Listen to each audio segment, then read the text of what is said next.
chuẩn bị diễn action.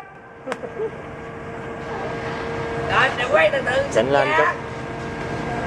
Quay gì sát chứ hả? Xích ra đây nè, cho ông cắt mà quay vừa quay ổng mà quay sát luôn. Đứng đây nè, quay vô. Dạ. Khỏi được quay sạc luôn. Rồi cắt đi. Đây à. Quay cái máy ơi, quay lên cái đạn. Ngồi thế là quay. Cái máy luôn, cái máy luôn. Quay cái máy. Tao tạo diễn là nhiều chuyện đó ta. Đưa nó lên cái máy luôn. Đưa tao quay.